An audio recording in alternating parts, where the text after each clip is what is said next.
du nerf optique minime ou absent. Dans ce cas, il n'y a pas nécessité de lui faire un traitement adjuvant. L'énucléation simplement peut suffire. Diapo.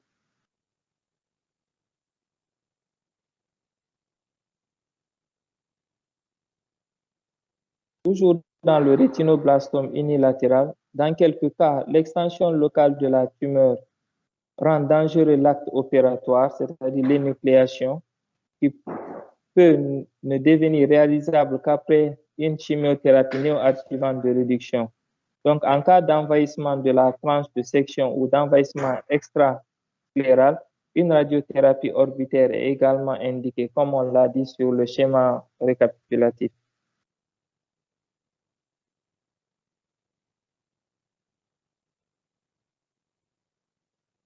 Toujours dans les rétinoblastomes unilatérales, les formes unilatérales qui sont découvertes à un stade plus précoce permettent d'envisager soit un traitement par disque diode 125, soit un traitement par thermochimiothérapie. Peuvent bénéficier d'un traitement conservateur, environ 20% des formes unilatérales. Donc, après le rétinoblastome unilatéral, du point de vue prise en charge du rétinoblastome bilatéral, s'il s'agit d'une forme évoluée des deux côtés, on réalise le plus souvent une chimio première par 2 cures de vincristine, 16 carboplatine suivie d'une irradiation externe d'un ou des deux yeux. S'il s'agit d'une forme asymétrique, on peut commencer en général par 2 cures VP16 carboplatine et on traite le plus souvent l'œil le moins atteint par des traitements locaux, alors que l'œil comportant une forme plus évoluée est énucléé. Ici, en schéma, nous avons un traitement conservateur du rétinoblastome. Il faut savoir qu'à chaque étape de la prise en charge, il faut obligatoirement une évaluation par un ophtalmologue spécialisé par le biais du fond d'œil. Donc, la décision initiale va dépendre de la taille du siège de chaque tumeur, de l'existence d'un envahissement vitréen ou pas. 2, nous avons une chimiothérapie initiale qui peut être facultative si nécessaire pour rendre les lésions accessibles aux traitements locaux conservateurs. En 3, nous avons un traitement local ophtalmologique. Donc, cela aussi va dépendre des différents pôles. Pour un pôle postérieur, le diamètre de 2 à 9 mm, on doit faire une thermochimiothérapie. Un diamètre inférieur à 2 mm, une photocoagulation si c'est possible. Pour une tumeur périphérique, une cryothérapie, une curithérapie avec disque diode est nécessaire.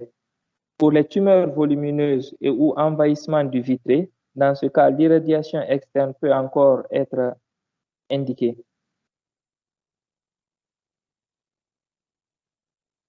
Ici, nous avons en image la prise en charge d'un rétinoblastome bilatéral. Donc, après évaluation onco-ophtalmologique spécialisée, il y a 3 niveaux que nous pouvons avoir. Soit la maladie est étendue dans les 2 yeux, soit il y a une atteinte très asymétrique, c'est-à-dire un œil est plus atteint que l'autre, soit il y a une maladie peu étendue dans chaque œil. Donc, dans le cas où il y a une maladie étendue dans les 2 yeux, il faut faire une tentative de traitement conservateur bilatéral par le biais d'une chimiothérapie initiale. Et cela peut être discuté. On l'a dit dorénavant que la prise en charge elle est pluridisciplinaire. Donc, une seule décision ne compte pas. Il faut un conseil ou un collège. Donc, dans le cas où il y a une atteinte très asymétrique, il y a 2 cas qui peuvent se présenter. Donc, une énucléation de l'œil le plus atteint, éventuellement après chimiothérapie initiale, et une prise en charge par le biais d'un traitement conservateur de l'œil le moins atteint. Donc, dans le cas où la maladie est peu étendue dans chaque œil, un traitement conservateur bilatéral est indiqué. Donc, selon la réponse tumorale et l'évolution d'un collement de rétine, on peut avoir une énucléation unilatérale et un traitement conservateur contralatéral. On peut également avoir dans un autre cas un traitement conservateur bilatéral. Tout va dépendre de la présentation clinique et de l'évaluation, bien entendu, du stade de la maladie, à quel moment la maladie a été diagnostiquée. Diapo.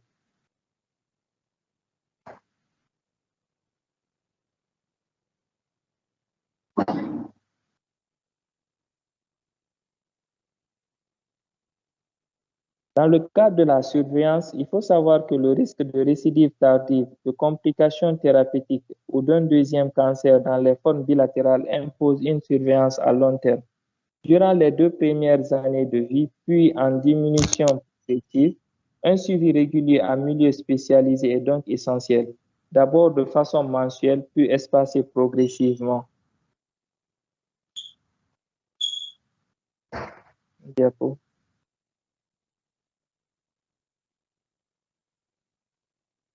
On ne saura continuer la surveillance sans pour autant parler de quelques facteurs de mauvais pronostic, dont entre autres le long délai au diagnostic, une tumeur unilatérale chez un garçon supérieur à 3 à 4 ans, un envahissement extra-rétinien à l'énucléation, une histologie indifférenciée, une dissémination hématogène ou dans le système nerveux.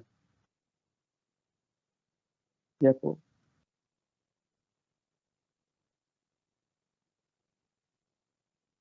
Dans la surveillance ophtalmologique, elle doit être très rapprochée et cela va se faire par le biais d'un fond d'œil sous anesthésie générale tant que la coopération de l'enfant est insuffisante pour bien explorer la rétine périphérique. Et cela est nécessaire tout d'abord à un rythme mensuel, puis à un espacement progressif à tous les 3 mois. En cas de récidive, des traitements locaux ophtalmologiques peuvent être administrés.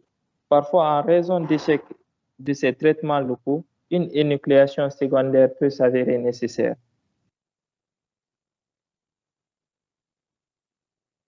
Diapo.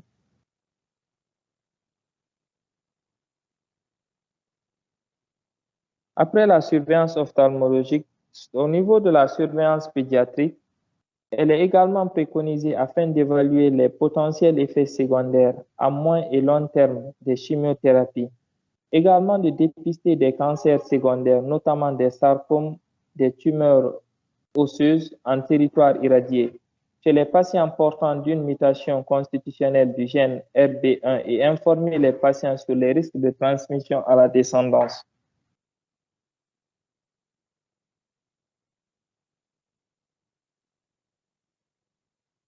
Diapo. À la question de savoir comment va se faire cette surveillance pédiatrique, nous avons parlé de la chimiothérapie. Parce que la chimiothérapie, les effets secondaires peuvent être déjà, parce que c'est un traitement qui est vraiment lourd, les effets secondaires peuvent être